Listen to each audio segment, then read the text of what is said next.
మీతో ఏమన్నా చెప్తే సుమక్క దగ్గర నుంచి కాల్ వస్తుంది, మీరే చెప్పండి బెటర్. అందరికీ నమస్కారం అండి. ఈరోజు ఈ వేదిక సక్సెస్ మీట్కి, కానిస్టేబుల్ కనకం సక్సెస్ మీట్కి నిర్మించబడ్డ వేదిక. I'm really thrilled. నిజంగా నాకు చాలా ఆనందంగా ఉంది. ఎందుకంటే నేను ఈ సక్సెస్ ఇక్కడికి రావడానికి, ఈ వేదిక మీదకి రావడానికి ముందు కథ చెప్తాను. ఓ 25 ఏళ్ల క్రితం ఓ కుర్రాడు స్వప్న బ్యానర్ అనే దాని మీద ఎదురుగా ఉన్న దత్ గారు, అలాగే రాఘవేంద్రరావు గారు వాళ్ళు ఓకే చేస్తేనే నేను ఆ సినిమాలో స్టూడెంట్ నెంబర్ 1 అన్న సినిమాలో సత్య అనే క్యారెక్టర్ చేశాను. అది చేసిన దగ్గర నుంచి నేను వెనక్కి తిరిగి చూసుకోలేదు సినిమాల్లో. I never looked back. నా మొత్తం సినిమా కెరీర్ అంతా అక్కడి నుంచే స్టార్ట్ అయింది. అప్పటిదాకా సీరియల్స్లో బాగా బిజీగా ఉండేవాడిని. రాఘవేంద్రరావు గారి సీరియల్లో మా ఆర్కేలో అసలు డైలీ అక్కడే ఉండేవాళ్ళం మేము, శాంతినివాసం. అలాంటిది అక్కడి నుంచి సినిమాల్లోకి వచ్చేసాను. సో అక్కడి నుంచి ఈరోజు 25 ఏళ్ళు దాటేసిన తర్వాత పెద్దలు వాళ్ళిద్దరు ముందు ఒక సక్సెస్, ఇక్కడ ఒక కానిస్టేబుల్ కనకం అనేది సక్సెస్ నేను ఎంజాయ్ చేస్తున్నా అంటే నిజంగా I'm feeling enthralled. Thank you ETV Win, and thank you sir. మీ ముందు ఇలా నేను I'm very very happy. And ఈ అవకాశం నాకు రావడానికి మెయిన్గా కారణం అదే, మళ్ళీ స్టూడెంట్ నెంబర్ 1లోనే మా సాయిబాబా గారు నన్ను ఎప్పుడు, రాజా బయలుదేరావా, వచ్చావా, త్వరగా రావయ్యా అని చెప్పేసి ఎప్పటికప్పుడు లొకేషన్లో ఉండి అప్పుడు ఎలా పిలిచారో ఈ పర్టికులర్ కానిస్టేబుల్ కనకానికి కూడా అదే పిలుపు, రాజా అని చక్కగా ఆ పిలుపులోనే ఆనందం. అంటే అదొక ఫ్యామిలీ కైండ్ ఆఫ్, బాగా ఆత్మీయులు దగ్గరగా ఉన్నవాళ్ళు పిలుస్తుంటారు నన్ను. సో సాయిబాబా గారు థ్యాంక్ యూ వెరీ మచ్. అలాగే మా హేమంత్, ఆయనతోటి కూడా నాకు ఆల్మోస్ట్ 30 years పరిచయం.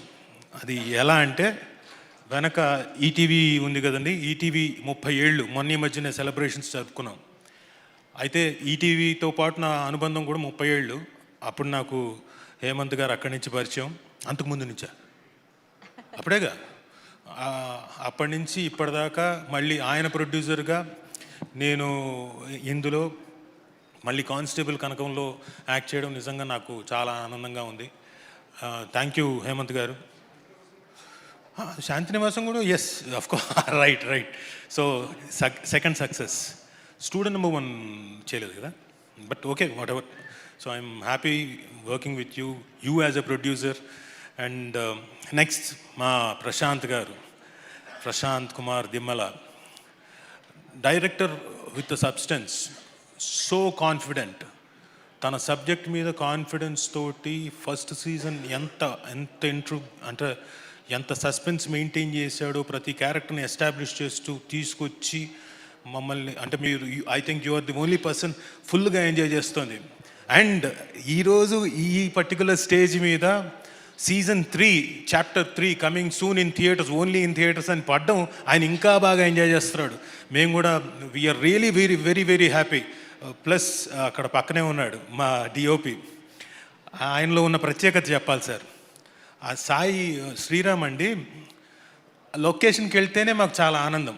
ముందు హలో గుడ్ మార్నింగ్ శ్రీరామ్ అనగానే, సార్ గుడ్ మార్నింగ్, నవ్వుతుంటాడు. పొద్దున ఎలా నవ్వుతూ ఉంటాడో, రాత్రి 9 అయినా 9:30 అయినా నవ్వుతూనే ఉంటాడు. నేను అనుకున్నాను ఎక్కువ శాతం వర్ష గారిని చూస్తూ అలా చేసేవాడు. నేను అనుకున్నాను అలా ఉద్దేశం కాదు, వినండి, వెయిట్ ఐఎమ్ టెల్లింగ్ నో. నేను అనుకున్నాను ఆవిడ పెళ్ళైపోయింది ఆయనకి. అవునండి, అదే, నేనేమి వేరే, పూర్తిగా వినండి ఫుల్గా. ఎస్, నేను అనుకున్నాను హీరోయిన్ కదా, హీరోయిన్కి మాత్రమే అలా నవ్వుతున్నాడేమో అనుకున్నాను.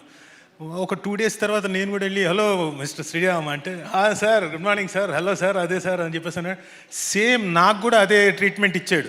కాబట్టి నాకు అప్పుడు అర్థమైంది, నాట్ ఓన్లీ అమ్మాయిలకే కాదు అబ్బాయిలకు కూడా నవ్వుతూనే ఉంటాడు ఆయన, సమానంగా అందరినీ చూస్తాడని.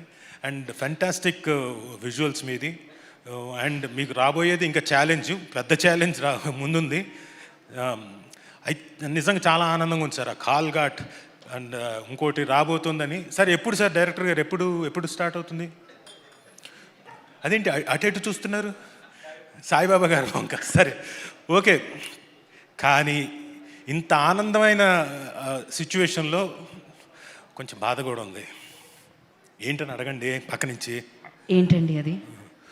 ఇప్పుడు కానిస్టేబుల్ కనకం 1, 2 అయిపోయింది. ఇప్పుడు కాల్ ఘాట్ అందులో అడుగుపెట్టింది ఈవిడ. ఆ కాలు తెలుస్తోంది కానిస్టేబుల్ కనకమే ఉంటుంది. ఫోటో చూపించింది, ఫోటోలో వసుధ గారు ఉన్నారు, కన్ఫర్మ్ ఆవిడ భర్త కూడా. ఇక్కడికేమో తీసుకెళ్ళి ఒరిస్సాలో పెట్టారు కాల్ ఘాట్ అని. అక్కడేమో డిఫరెంట్ ఫేసులు ఉన్నాయి, మిగతా వాళ్ళు గొడ్డలు పట్టుకున్నారు, అందరూ అలా దీనంగా చూస్తున్నారు. ఇక్కడ ఎక్కడా మాకు ఛాన్స్ ఉండేటట్టుగా లేదే ఇదేంట్రా ఇలా రాశారు కాల్ ఘాట్ అని చెప్పేసి కొంచెం కొంచెం అలా కొంచెం బాధ అనిపించింది. బట్ ఎనీవే, ఫర్ ప్రశాంత్ గారు అండ్ ఫర్ శ్రీరామ్ గారు and for Varsha Bollamma, I'm very happy for you people. ఎందుకంటే రేపు పొద్దున మనం ఉండము, మీరేదో చెయ్యి ఇలా అంటున్నారు. అబ్బే కాల్ ఘాట్ అది, వేషాలు మార్చుకొని వెళ్ళాలి, ఆలోచించుకోండి. So really happy for you and thanks ETV win. ఎందుకంటే ఈ మధ్యనే వరుస సక్సెస్లు ఈటీవీ విన్ సాధించడమే కాకుండా ఆ సక్సెస్లో నాకు కూడా ఒక భాగం అవ్వడం, నేను కూడా ఒక మెంబర్ని అవ్వడం. ఈటీవీ విన్, లిటిల్ హార్ట్స్, తర్వాత కానిస్టేబుల్ కనకం, ఆ తర్వాత మౌనమిని భాష, ఆ తర్వాత కానిస్టేబుల్ కనకం సీజన్ 2. సో ఎవ్రీథింగ్ మళ్ళీ నాకు 2026 సీజన్ మళ్ళీ ఓపెనింగ్ నాకు బాగానే విత్ సక్సెస్ నోట్ ఉండడం వల్ల ఐఎమ్ వెరీ హ్యాపీ. అండ్ ఇదే స్ట్రీక్ నాకు ఈ ఇయర్ అంతా కంటిన్యూ అవుతుంది అనుకుంటున్నాను. Thank you very much Prashanth garu. So thank you sir, మా ఫంక్షన్కి మీరు వచ్చి గ్రేస్ చేస్తున్నాం మీ ఇద్దరు. చాలా thank you very much. And ఎక్కడున్నారు ఆయన, మా సాయి కృష్ణ గారు? ఆయన అదిగోండి అక్కడ లైట్ వెనకాల, ఆయన వెనకుండి లైట్ ఇస్తున్నారు మనకి. కరెక్టే, ఎక్కడున్నాడు ఆయన? అదిగోండి ఇక్కడ ఇటు సాయి గారు. ఒక్కసారి సార్ కొంచెం ముందు ఒక స్టెప్ ముందు ఒక్కసారి రావచ్చు ఇక్కడికి, ఊరికే. సుధీర్, ఫోన్ తీసుకొని ఫోన్ ఆన్ చేయి. ఏం జరుగుతుంది? నేను మీతో ఫోటో దిగుదామని సార్. అలానా? ఎందుకు అనుకుంటున్నారు? చెప్పండి రాజు గారు. మీరు నన్ను మర్చిపోకుండా ఉండడానికి. థ్యాంక్ యూ సాయి గారు. ఎందుకంటే సాయి గారు వీలైనప్పుడల్లా he encouraged me right from, అంటే బిఫోర్ ఈ కానిస్టేబుల్ కనకం అయిపోయిన వెంటనే లిటిల్ హార్ట్స్ కూడా ఆయన Nithin garu they suggested and I was on the board. So thank you Sai garu. అందుకని it was all no problem, నేను సరదాగా చేశాను sir. Thank you very much sir. And ఇందులో చేసిన ప్రతి యాక్టర్, మిమ్మల్ని ఎప్పటికప్పుడు కొత్తగా కనపడతారేంటి సార్ మీరు? ఈయన ఒక fantastic actor, is a very good great actor. Kishore గారు, ఆయన వేషం మార్చినప్పుడల్లా అసలు గుర్తుపట్టను. సో అలాగే రమణ భార్గవ్ గారు, కిషోర్ గారు, మా కోటి గారు అండ్ ప్రేమ్ సాగర్ గారు. And I talk to you later. And ఆవిడ వసుధ గారు, వసుధ గారి గురించి నేను ఫస్ట్ డే ఈవిని చూసినప్పుడు లొకేషన్లో ఎవరోలే ఒక మామూలుగా లేడీ ఆర్టిస్ట్ పని వేషానికి వచ్చింది అలా అనుకున్నా. తర్వాత తెలిసింది Suchitra Anand garu, she's very good actress and ఆవిడ బ్యాక్గ్రౌండ్ అవన్నీ. తర్వాత ఆ తర్వాత the way you have performed also is very good, great, congratulations for you. And అమ్మ, మీరు ఫస్ట్ సీజన్లో చూసినప్పుడు సర్లే మనకి పక్కన ఒక హస్బెండ్, రాజుగారి పక్కన ఒక వైఫ్ని పెట్టారు, దీనమైన ఫేస్తో వస్తున్నారు వెళ్ళిపోతున్నారు అనుకున్నాను. కానీ సెకండ్ సీజన్లో మాకు తెలియదుగా మీరు చేసిన సీన్స్, మీరు ఇచ్చిన 2-3 ఎక్స్ప్రెషన్స్ తినేశారు కదమ్మా. ఆ లోపల నుంచి చూస్తుంటే అమ్మో ఈవిడ నిజంగా ఈవిడే చంపేస్తుందేమో అన్నట్టుగా రియలీ ఫెంటాస్టిక్ అమ్మ, ఫెంటాస్టిక్గా చేశారు. కంగ్రాట్స్.